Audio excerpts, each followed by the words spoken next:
네, 우리 인사합니다. 할렐루야 샬롬 하고 인사합니다. 할렐루야 샬롬 샬롬 샬롬 샬롬 샬롬 샬롬. 하나님 사랑합니다. 여러분 주 안에서 사랑합니다. 예. 여호와는 나의 힘이시라는 제목이죠. 예, 하박국 마지막 절 3장 16장 19절까지 우리 함께 합독했습니다. 19절에 있죠. 주 여호와는 나의 힘이시라. Lord is my strength 하고 나와 있습니다. 하나님은 뭐 여러 말 할 필요도 없이 당연히 나의 힘이시죠. 나의 발을 사슴과 같게 하사 나를 나의 높은 곳으로 다니게 하시리로다. 예, 올해는 6.25 발발 70주년 되는 그런 해. 뭐 교회마다 보면 6.25 주일 이렇게들 정하시고 지키시는 분들 엊그저께 6월 25일이 지나갔죠. 오늘 28일이니까 우린 그렇지는 않지만 좀 상기를 좀 해봐야 되겠다라는 마음이 들었어요. 정말 6.25 사변에서 우리를 지켜주신 기적이었었죠. 저는 태어나지 않았을 때 그랬는데 만약에 북한에게 다 먹혔더라면 저는 공산 지하에서 갓난 시절을 살았지 않았을까 이런 마음도 듭니다. 70년 전 전쟁이 발발하던 날도 주일이었죠. 그래서 6.25 주일들을 지키시는 교회들이 더러 있으십니다. 아침 고요를 깨뜨리고 포성 소리가 들린 이후에 지금까지 우리는 말로 다 할 수 없는 고통 중에 남과 북이 나뉘어져서 오고 가지를 못하면서 저희는 개인적으로 없지만 북한에 가족을 둔 그러한 분들 굉장히 그리워하시죠. 저는 이산가족 상봉 이런 것도 있었어요. 그죠? 요즘엔 또 그런 것도 없지만 우리 민족을 하나님께서는 긍휼히 여기셔서 70년 바벨론 포로에서 해방시키셨던 그 역사처럼 이 땅도 그렇게 하나가 되기를 기도합니다. 6.25 상기주일로 지키시는 분들의 말씀들을 보니 우리가 그 속에서 살아가는 입장을 우리는 생각해 봐야 되겠다 이렇게 말씀하시는데 저도 그 부분에 동의합니다. 오늘 구약성경 하박국서 맨 마지막 부분 우리 16절에서 19절까지 읽었죠. 하박국은 남왕국 유다의 선지자였어요. 그 살았던 때는 지금 대략 2600년 전입니다. 하박국서가 기록되던 때는 신흥강국 바벨론이 아수르를 멸망시키고 근동의 질서가 재편되던 때였고 이 무렵 남하박국의 조국인 유다는 어떤 상황이었나 우리 한번 그때 그 시절에 그 형편을 좀 돌아봅니다. 요시아 왕이 애국과의 전쟁에서 전사하면서 애국의 영향권 아래로 내려갑니다.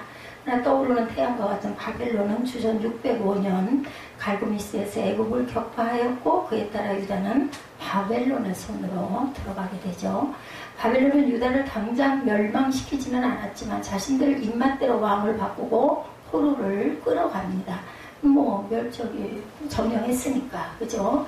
하박국서는 이러한 역사를 배경으로 하고 있습니다. 무려 2600년 전에 살던 선지자를 통해서 주신 말씀을 오늘 이 시점에서 읽는 것은 어떤 의미를 가지고 있는지 한번 참고해 봅니다. 그때와 지금은 역사적 상황은 다르지만 존재론적 의미는 동일하죠. 다시 말해서 하박국이 그 시대를 살면서 가졌던 고뇌 오늘 우리도 동일하게 가지고 있다라는 거죠. 예지가 그러한 질병에 걸릴 줄 아무도 몰랐습니다. 저도 몰랐습니다. 근데 기도할 때 어느 여러 달 전이죠. 기도할 때 예지 기도라는데 제가 그런 엄청 울었어요. 성령께서 알려주신 거죠. 그래도 몰랐죠. 그 아이를 위해서 기도해야 되는가 보다라고만 생각을 했습니다.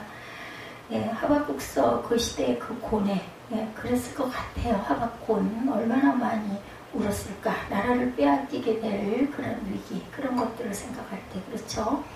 하나님께서는 미리 알고 계시죠. 우리가 무엇이 될지. 제가 꼬마 때 교회를 그렇게 기뻐하고 즐겨 쫓아다녔던 그것을 보시고 우리 에스더를 또 5, 6개월 돼가지고 제가 안고 없고 봉사를 하러 그때 참 초기였어요. 그 유치부 예배 은가 금나 없어도 율동하고 막 하는 걸 아이를 얻고 다니면서 기뻐하면서 봉사했던 그 기억이 바람간에 그렇게 나더라고요. 어제 그러나 당시 유다의 국내 사정이 굉장히 고뇌했다는 거죠. 그 내용이 1장 3, 4절에 하박국 1장 3, 4절에 나타나 있습니다. 멀지 않으니까 한번 볼까요? 1장 3, 4절.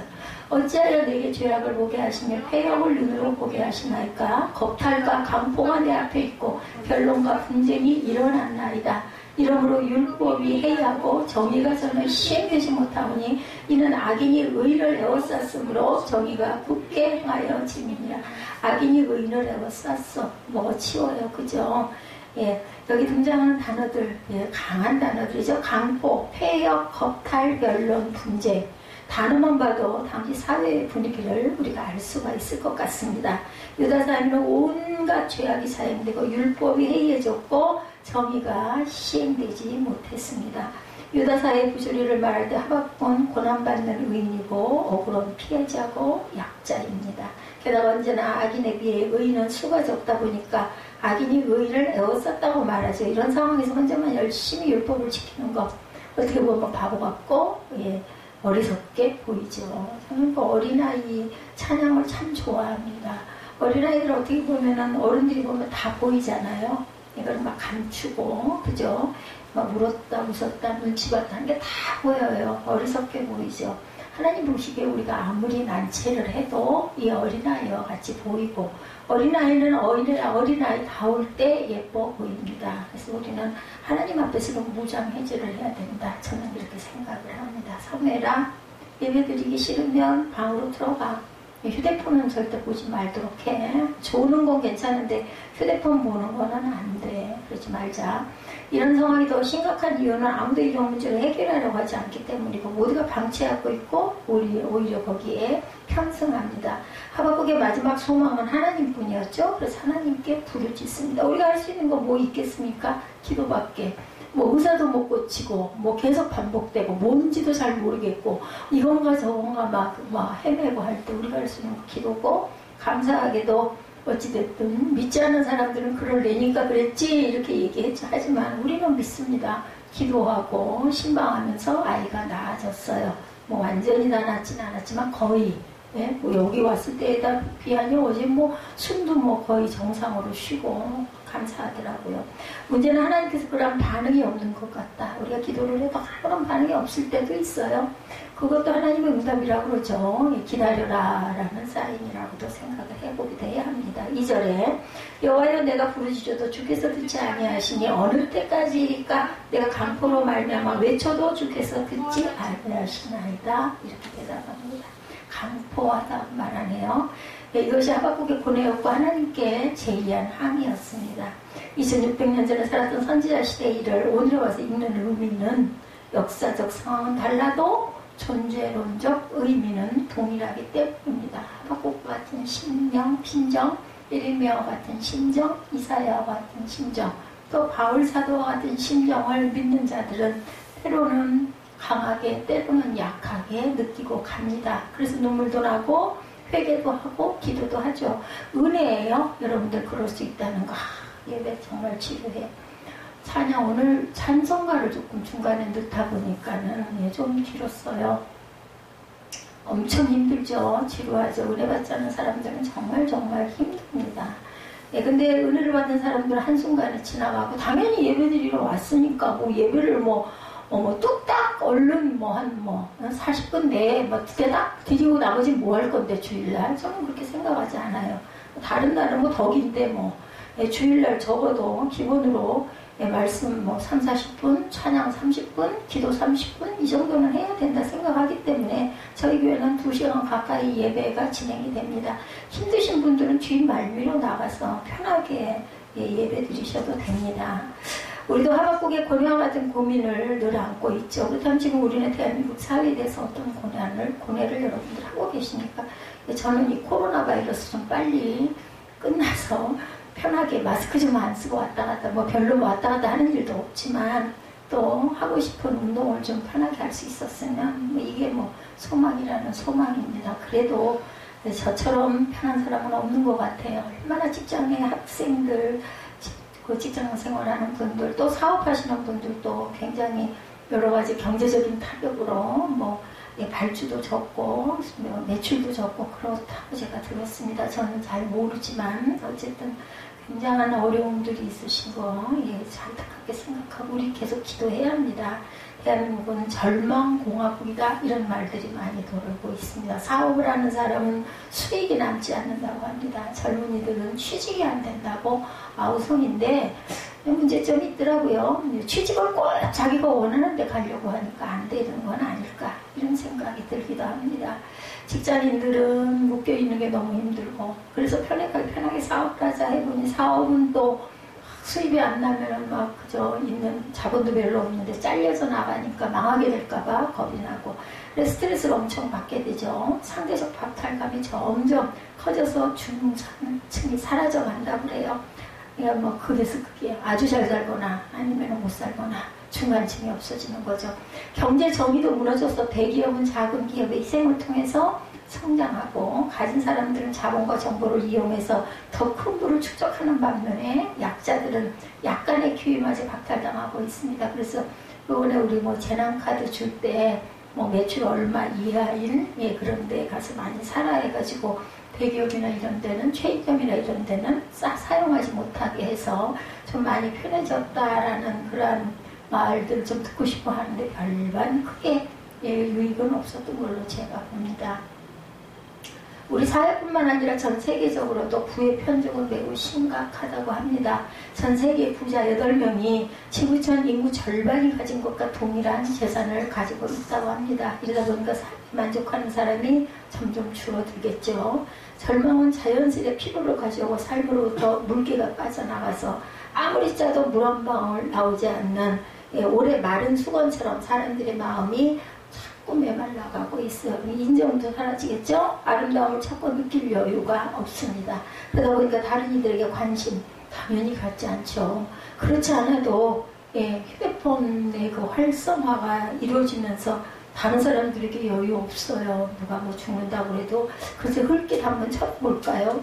뭐 우리 드라마나 이런 데서 보면 막 쫓아가고 막 112 외치고 이런 사람들이 과연 얼마나 있는지 모르고 그렇지 않은 것 같더라고요. 하나님께서는 혼자 있는 아담을 위해서 하와를 주신 이래로 함께 사는 것이 가장 기본적인 창조 원리셨죠. 근데 요즘에 기본 질서가 자꾸 깨어지고 있어요.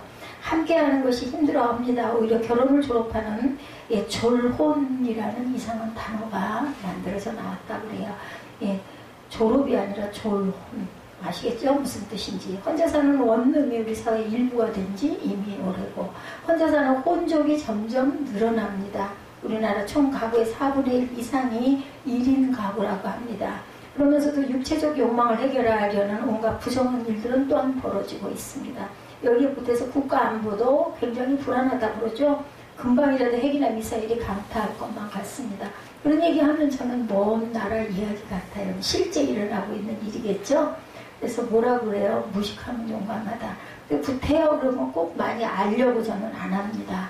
뭐 어떻게 할 수 없는데 뭐 할 수 있을 때도 아마 제가 제일 꼴찌일 텐데 기동력이 없기 때문에 뭐 막 달리기를 잘할 수도 없고 뭐 오늘 드라마 잠깐 보니까는 눈 둘을 잃어가지고 그 상가에 불이 났는데 뛰어나오질 못해서 엄마가 돌아가서 딸이 막 죽을 기를 쓰면서 소리쳐 우는 장면을 보고서도 무지무지하게 울었어요.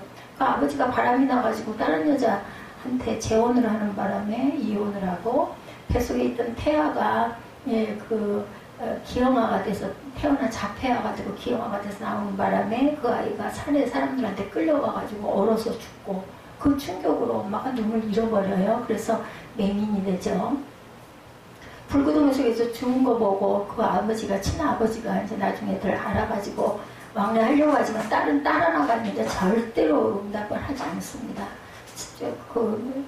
돌아가는 거기 찾아보니까 막 딸이 막 가가지고 막 역살잡이라면서 아버지 끌어내라고 소리소리 지르는 걸 보면서 참 마음이 안타까웠어요.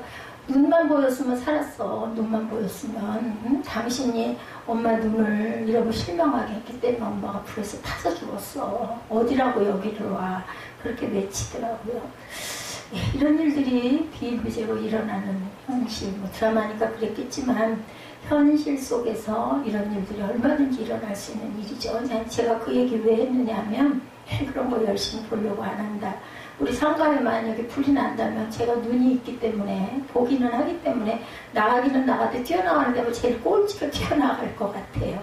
그래서 저는 그냥 하나님께 맡기고 삽니다. 그래서 핵전쟁이 일어나든 어떻든 내 생활에 큰 변화는 없으니까 뭘 축적을 할 수도 없고, 그죠? 뭐 한다고 뭐 얼마나 축적할 수 있겠어요.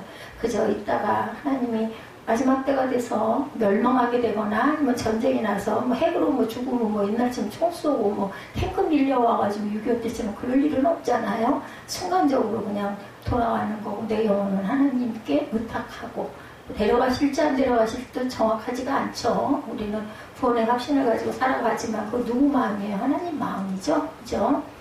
예, 우리는 대기업 총수도 아니고 국민을 힘들게 하는 권력자도 아니고 부정한 방법으로 부를 축적하지도 않았고 의로운 약자로 피해자라고 생각할 수도 있는데, 정부가 기업을 비롯한 사회 현상을 비판할 때 아무 가책 없이 쏟아내는 자유로운 비판자일 수도 있는데도 그런들 뭐 하겠어요. 예, 하박국의 이러한 원망에 대한 하나님의 응답은 과연 어떠했을까? 우선 1장 5절을 봅니다. 여호와께서 이르시되 너희는 여러 나라를 보고 또 보고 놀라고 놀랄지어다. 1장 5절입니다.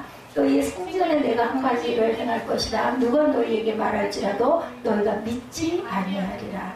하나님께서는 하박국의 신임에 대해서 침묵하는 분은 아니셨고 그 뒤 놀라고 또 놀랄 일을 하실 것이다. 이렇게 말씀하시죠. 그렇다면 하나님께서 악하고 부조리한 유다 사회에 대해 하시려는 일은 과연 무엇이었을까? 그것은 심판이었는데 그 방법은 바벨론 군대를 동원한 겁니다. 그런 일들이 많이 일어나죠. 적국을 동원해서 그 나라를 멸망시키는 일. 아마 예지가 요번에 만약에 깨달았다면 좀 바르게 가지 않을까. 내게 하나님이 나를 낳아주시는 그 목적이 뭔지도 생각하게 될 거고, 본인이 내가 옆길을 잘못 갔어야 했으니까 그거 생각을 하지 않을까. 놀라고 많이 아팠으니까. 하나님께서 이렇게 어떨 때 이런 고난을 주시는 게 유익일 때가 있고, 하나님이 바라보지 않는 사람은 이런 일도 일어나지 않습니다. 잘 먹고 잘 살다 죽으면 끝, 사망이죠. 이렇게 6절에도 내가 사납고 성급한 백성 곧 땅이 넓은 곳으로 다니며 자기의 소유가 아닌 거처들을 점령하는 갈대아 사람을 일으켰다 얘기합니다. 여기 갈대아 사람이나 바벨론 사람들을 칭하는 거죠. 하나님께서 강력한 신흥 강국 바벨론이야말로 하나님께서 동원하신 심판의 채찍이었다. 저는 예지에게 회초리라고 표현을 했습니다. 하나님의 회초리를 좀 때리신 거야. 네가 미워서가 아니라 네가 잘못된 길로 가니까 건져내려고. 그들은 두렵고 무섭고 당당하며 위험이 자기들에게서 나오며 그들의 군마는 표범보다 빠르고 저녁 이리보다 사나우며 그들의 마병은 7, 8절이죠. 먼 곳에서부터 빨리 달려오는 마병이라 마치 먹이를 움키려 하는 독수리의 나름과 같으니라. 하나님께서 바벨론을 언급하시는 순간 하박국의 고뇌는 유다 내부에서 벗어나서 국제적인 영역에까지 확대됩니다. 이 하박국은 사명을 받았기 때문에 그런 곳에 집중을 엄청나게 많이 하는 거죠. 하나님 우리 사회가 왜 이렇게 악해요? 라고 했더니 하나님께서는 외국 군대를 동원해서 치시겠다고 하셨고, 이때부터 하박국은 국제정서로 인해 고민하게 됩니다. 하박국이 내가 해야 할 일이 무엇일까 생각을 하는 거죠. 오늘 우리도 대한민국 사회 내부가 너무 부조리하고 타락했다는 목소리들이 굉장히 높죠. 너무 악하다고도 합니다. 우리나라 사람들 한번 고생해봐야 돼. 요즘 사람들처럼 질서도 없고 예의도 없고 감사할지도 모르고 저래서 안 돼. 한 방 먹어야 정신을 차려. 대한민국을 방치하신 하나님 좀 어떻게 좀 해보세요. 이런 얘기들 한다는 거죠. 홧김에 이렇게 말해보지만 문제는 굉장히 간단하지가 않습니다. 만약에 하나님께서 다음과 같이 말씀하시면 어떨 것인지. 그래, 나도 너의 타락과 부조리를 잘 알고 있단다. 그래서 내가 채찍을 준비하고 있지 않느냐. 핵과 미사일로 무장하고 있는 북한이 그 채찍이다. 그들이 엄청 강하지. 전쟁에는 능할 거야. 어쩔래 너희들. 지난 수십 년 동안 굶어가면서 살아남은 강한 사람들이기 때문에 그들은 악밖에 남은 게 없고 아마 죽기 살기로 싸울 거다. 그러나 너희 대한민국 사람들을 물어 터졌다. 수돗물과 전기, 가스만 끊어져도 당장 못 살 거다. 그러나 북한 사람들은 최악의 상황에서도 생존해 왔기 때문에 아마 북한이 당연히 이길 거다. 만약 이렇게 말씀하신다면 하박국의 고민이 단순한 국내 문제에 머무르지 않겠죠. 바벨론이라는 국제 문제로 확장된 것처럼 우리 고민도 국제적으로 확장될 것입니다. 우리는 국내 뉴스만 듣는 게 아니라 그죠? 요즘에는 뭐 트위터로 뭐 세계적인 정세 또 세계적인 뉴스 엄청나게 많이 빨리도 막 올라옵니다. 북한의 미사일 실험은 언제나 톱뉴스감이고 바벨론이 강하고 무서운 적이었던 것처럼 북한도 중국도 굉장한 강적들로 등장을 합니다. 하박국의 그 다음 이야기, 하박국은 하나님께 두 번째로 항의를 제기하죠. 그것은 비록 유다가 악하기는 하지만 어떻게 유다보다 더 악한 바벨론을 어떻게 심판하실 수 있습니까? 라고 항의하죠. 1장 13절입니다. 주께서는 눈이 정결하심으로 악을 참아보지 못하시며 폐역을 참아보지 못하시거늘 어찌하여 거짓된 자들을 방관하시며 악인이 자기보다 의로운 사람을 삼키는데도 잠잠하시나이까. 악인이 의로운 사람을 삼키는데도 잠잠만 하시나이까라는 것은 유다보다 더 악한 바벨론을 통해 유다를 심판하는 것이 어떻게 옳다고 할 수 있겠습니까? 라는 항의입니다. 또 바벨론이 여러 나라를 막무가내로 정복하는 게 옳으냐고 묻습니다. 17절에 그가 그물을 떨고는 계속하여 여러 나라를 무지하게 멸망시키는 것이 옳으니까.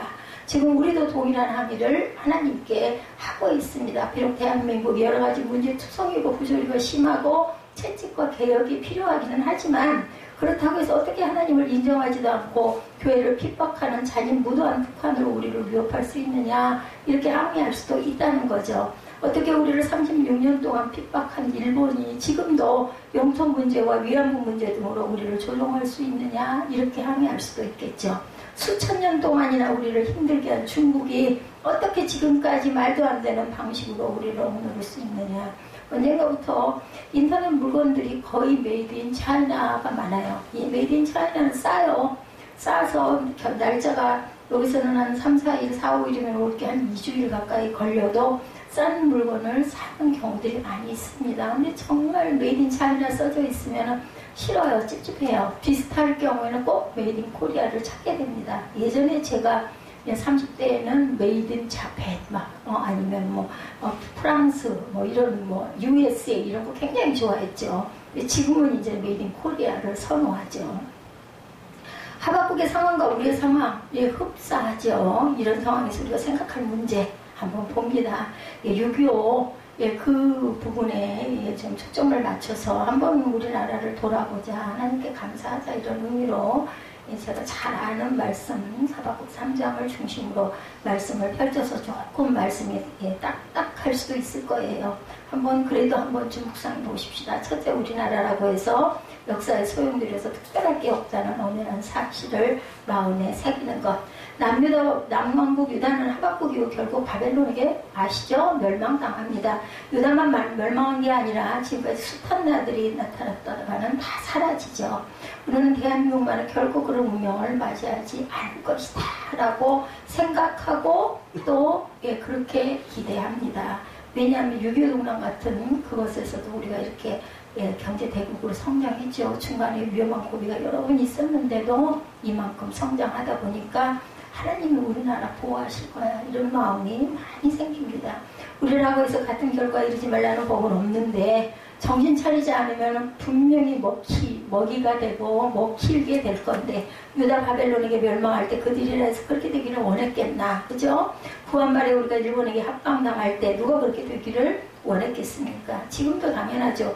대한민국은 지금도 위험하고 우리라고 해서 멸망이란 단어로 100% 자유로울 수는 없을 겁니다. 평안할 것이다라는 막연한 거짓 예언은 믿지 말아야 합니다. 현재까지 누리고 있는 평화에 감사하면서 우리는 오늘의 현실 앞에 냉정하게 서야 합니다. 몰랐어요. 제 살아온 날이 너무 감사했다라는 걸 몰랐는데 제가 몸이 연약해지고 코로나 바이러스가 발생해서 가고자 하는 곳을 못 가게 되고 나가면 마스크를 써야 되고 마스크 저는 못 쓰겠더라고요. 막 김이 눈으로 올라와가지고 눈이 뿌해서 어떻게 할 수가 없어요. 그러고 생각하니까 예전에 자유롭게 다닐 때 얼마나 감사했나. 하루하루 산 게 기적 같고 제 세월을 배에 골치 않고 가지고 싶은 걸 가지면서 살아갈 수 있게 해주시는 게 하나님의 은혜구나. 이런 게 이제서야 늦게 철이 든 거죠. 둘째, 기독교인이라고 해서 특별할 수 없음을 또한 우리가 명심해야 합니다. 어떤 이들은 기독교인들은 하나님께서 특별히 보호하실 것이다 라고 생각하죠. 그렇게 위로를 받고 싶은 거겠죠. 근데 그렇지가 않죠. 70년 전 한국전쟁 당시 얼마나 많은 기독교인들이 학살당하고 예배당은 불타죠.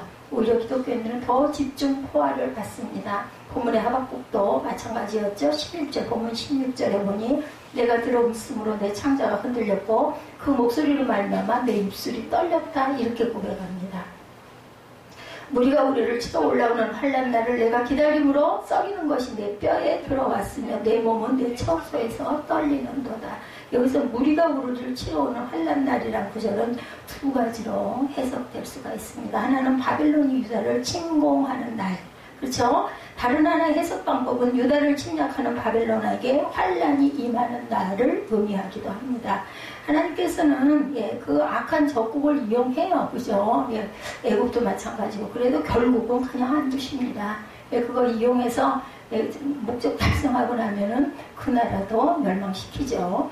즉 오랜 세월이 흐른 후에 이번에는 바빌론도 하나님의 책책을 맞을 그날을 의미합니다. 그러나 어떻게 해석하든 달라지지 않는 것은 그 와중에서 하나님의 백성들도 수많은 고통을 겪을 것이고 죽을 수도 있다는 거죠. 하박국 자신도 이런 고통을 생각하고 두려움으로 입술이 떨리고 몸이 떨린다. 오늘 이렇게 고백합니다. 우리도 그렇습니다.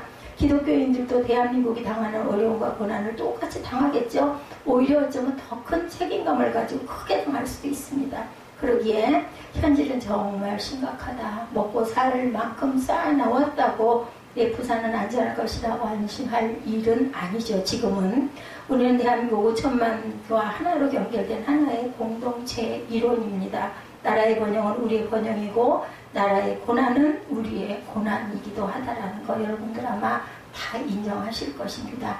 나라가 평안해야 우리도 평안하게 살 수가 있겠죠. 그러기에 하박국서처럼 나라를 위해 우리가 항상 하박국처럼 기도해야 되고 당연한 의무고 특권입니다. 그걸 듣기 싫어하거나 우리 기도할 때 대표자가 기도할 때 꼭 들어가죠. 아이고 저기도 또 하네. 왜 저렇게 맨날 저렇게 해야 되는데 해야 됩니다. 셋째, 우리는 상대적 구원에 대한 관심에서 절대적 구원에 대한 관심을 가져야 합니다. 하박국은 처음에 상대적 구원에 대해서 관심을 가졌죠. 정의가 시행되면 착취당하던 의인들은 살기가 좋아질 것이다. 겁박과 폐역이 사라지면 약자들이 살기가 좋아질 것이다. 그러나 그렇게 된다고 해서 그것이 궁극적인 구원은 아닙니다. 저는 하나님께 은혜 받는 게 정말 기적이구나 하는 생각을 자꾸 간간히 하게 됩니다.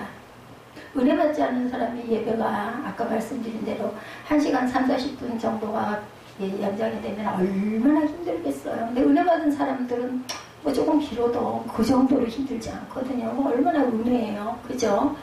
역사 개혁의 상승 국면을 만났을 때 강력한 지도자가 등장했을 때 일시적으로 국민들의 삶이 향상될 수도 있었어요. 그러나 그것은 어디까지나 일시적일 뿐이죠. 베네수엘라의 우고 차베스 대통령 여러분들 기억하십니까? 1998년부터 14년 동안 4번이나 당선되면서 장기 집권을 했습니다. 처음에 그는 원유 수입으로 국민들에게 많은 것을 무상으로 나눠주어서 영웅이 되었고 베네수엘라는 곧 천국이 될 것처럼 보이기도 했습니다. 그러나 지금 베네수엘라는 지옥 같은 상황이 벌어지고 있죠. 사람들은 햄버거를 싸먹을 휴지를 사는 것보다 차라리 지폐로 음식을 싸서 먹고 있다고 인플레가 심한 거죠. 물가 상승률이 700%를 넘었다고 합니다. 쓰레기통을 뒤지는 사람들이 많습니다. 차베스의 거저 퍼주기 정책은 희생불능의 나라를 만들고 말았다라는 거죠. 정치가 이렇게 중요합니다. 잠시 좋아지는 것처럼 보여서 흥청되는 것은 상대적 구원에 불과하고 소득이 좀 늘어나고 복지 혜택이 일어나고 인권이 조금 증진되는 것만으로도 진정한 구원이라고 절대로 볼 수가 없죠. 세상의 혜택은 일시적이고 부분적일 뿐입니다. 우리에게 필요한 것은 절대적인 구원이죠. 절대적 구원은 정치, 경제, 군사적 상황에 관계없이 누리는 하나님 안에서의 평안입니다. 저는 밤이면 거의 잠을 새벽까지 깨 있어요. 조금 자고 나면 2시간 정도, 그냥 시간 반에서 2시간, 2시간 반도 안 되더라고요. 요즘에는 그렇게 자고 나면 12시 조금 넘어서 아니면 1시 넘어서 어제는 2시 몇 분을 보고 그러다가 잠이 든 것 같은데 눈을 뜨니까 5시예요. 그래도 뭐 좀 낫죠. 5시부터 아침까지는 그렇게 멀지가 않기 때문에. 좀 일찍 잠들어가지고 12시에 잠들고 1시 반이나 2시에 깨면은 아침까지 아주 꼬박 밤을 새요. 그러면 아이고 그걸 어떻게 견뎌. 근데 저는 그렇지는 않아요. 참 하나님의 은혜다 하는 생각이 듭니다. 안 되면 뭐 일어나가지고 뭐 이것저것 준비도 하고 이제 컴퓨터 켜고 그럴 때도 있어요. 예.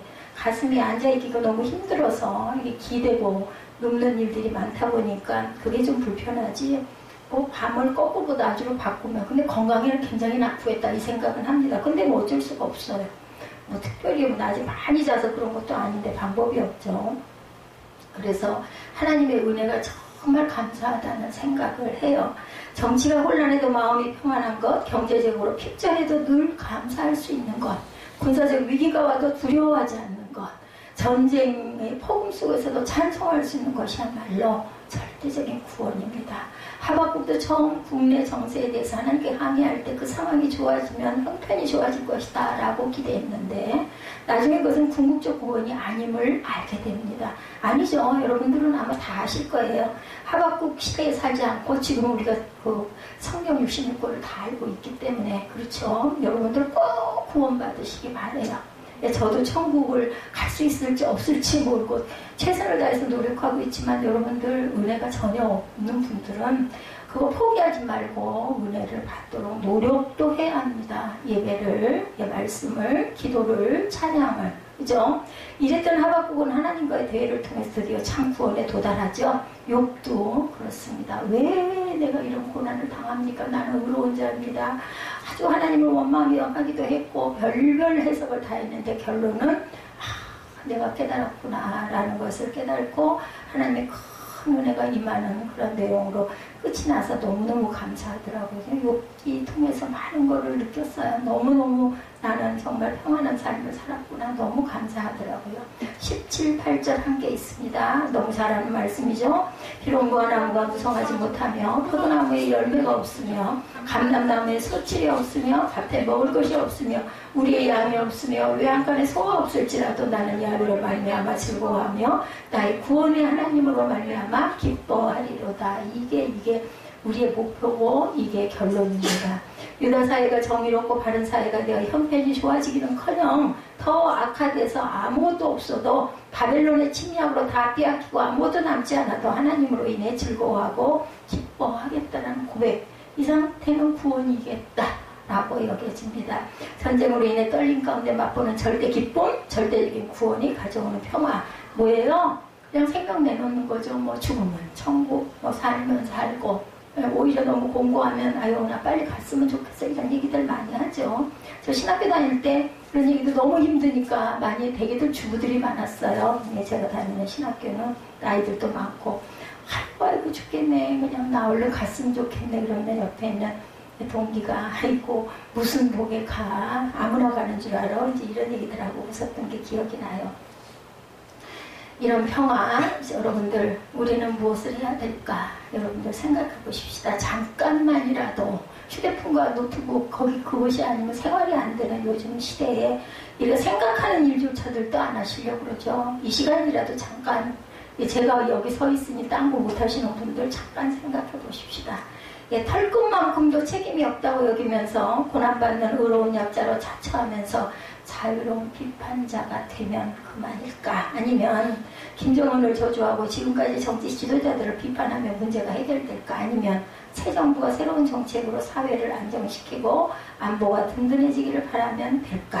우리는 새 정부의 성공을 위해 기도하고 당연히 응원해야 합니다. 지도자를 위해서 기도하라고 하나님 말씀하셨거든요. 그러나 지금 우리 기독교인들에게 필요한 것은 대한민국이 어떻게 되어도 남북한이 어떻게 되어도 세계가 어떻게 되어도 끊기지 않을 믿음을 갖는 거죠. 우리가 바라는 대로 되는 게 없어도 외양간에 소가 없고 포도나무에 소출이 없어도 하나님으로 인하여 기뻐할 수 있는 저와 여러분들이 되셔야 한다라는 거. 그 절대 구원은 오직 예수 안에만 가능합니다.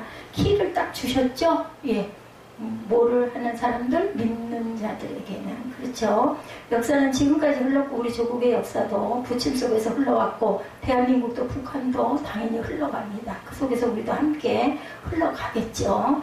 뭐 살아서 흘러가기도 하고 때로는 생명이 다해서 또 뒤에 후세대들이 흘러가기도 합니다. 우리의 그 자손들이죠. 다들. 중요한 것은 그 어떤 상황에서도 믿음의 사람으로 남는 것, 믿음의 사람으로 사는 것. 예, 뭐 부안해동하지 말고 사업이 이래서 어떻게 뭐 이런 거 너무 걱정하지 말고 죽겠어요. 뭐 죽으면 죽어야죠. 구원 이루었으니까. 이런 마음, 이런 배짱이라도 가지려면 하나에라도 집중해야 되지 않을까. 할 수 있는 거. 예? 믿음 생활 열심히 할 수 있는 것은 노력해보면 되거든요. 국가적 번영에도 교만하지 않고 믿음으로 하나님만 섬기는 것. 뭐 우리 거기에 얼마나 영향을 끼칠 수 있겠어요. 그거죠? 국가적 번영에. 국가적 재난 중에도 포기하지 않고 하나님을 신뢰하는 것. 국가적 재난에 우리가 뭘 얼마나 덜어낼 수 있겠습니까? 그냥 차라리 하나님을 신뢰하고 믿고 따르는 것. 그게 승산이 있지 않을까? 저는 그냥 언뜻 미련한 머리로 생각을 해도 제가 목사가 아니어도 저는 그럴 것 같아요. 우리의 신실한 선배들처럼 가난 중에서도 유기의 폐허 위에서도 질병 속에서도 하나님만은 온전히 바라보시기 바랍니다. 하박국서 2장 4절의 말씀처럼 오직 의인은 평화 중에나 전쟁 중에나 번영할 때나 수일 때나 어떤 상황을 만나든지 하나님을 향한 믿음으로 말미암아 살게 되리라. 이 말씀을 믿고 의지하시고 성경 말씀은 여러분들 아시죠? 1.1획도 잘못된 말씀, 가감된 말씀이 없어요. 무엇으로? 하나님의 감동으로 쓰여졌기 때문에 사람에 의해서 쓰여졌다 하더라도 이것은 사람이 쓴 게 아니라 하나님의 감동에 의해서 그냥 손만 빌린 거죠. 그렇기 때문에 믿어야 합니다. 신문을 펼치기 전에 먼저 성경을 펴시고 TV 뉴스 앞에 앉기 전에 하나님 앞에 앉고 유력한 정치인들의 말을 기울이기 전에 주님의 음성에 귀를 기울여 보십시오. 과연 여러분들 반반이라도 하시는지 정치적인 상황이나 누구를 탁 판단하고 하는 거 엄청 빠르면서도 성경 장절은 하나도 모르고 보려는 마음도 갖지 않지는 않는지 이렇게 돼서는 구원을 이루지 못합니다. 그를 뜬다는 사람들의 말에 현혹되지 말고 말씀에 마음의 중심을 두시기 바랍니다. 주머니가 채워진다고 안심하지 말고 주머니가 빈다고 또한 두려워할 것도 없습니다. 대한민국의 어떤 상황에서도 하나님 안에 평안하시기만 한다면 그 평안 가운데 우리가 진심을 나라를 위해서 기도할 수도 있고 우리 모두가 그런 기독교인으로 나라를 사랑하며 살아있는 날까지 우리 끝이 어딘지 아무도 몰라요. 그죠? 제가 어저께 그 얘기를 했던 것 같은데요. 우리 호흡하는 거 내가 하고 싶다고 하고 하기 싫다고 안 할 수 있는 게 아니지 않느냐라고 제가 얘기했습니다. 호흡도 내 맘대로 안 돼요. 그냥 하니까 하는 것인 건데 하나님이 허락하시지 않으면 지금 제가 이 자리에 숨 딱 멎어서 몇 초 정도만 멈춰 있으면 그냥 이 땅 사람이 아니죠. 산자의 세상에 사는 사람이 아니게 됩니다. 하나님께서 부르시면 이 불완전한 세상의 나라를 떠나 영원하고 완전하고 참 평화의 나라인 하나님의 나라로 가야 되겠죠.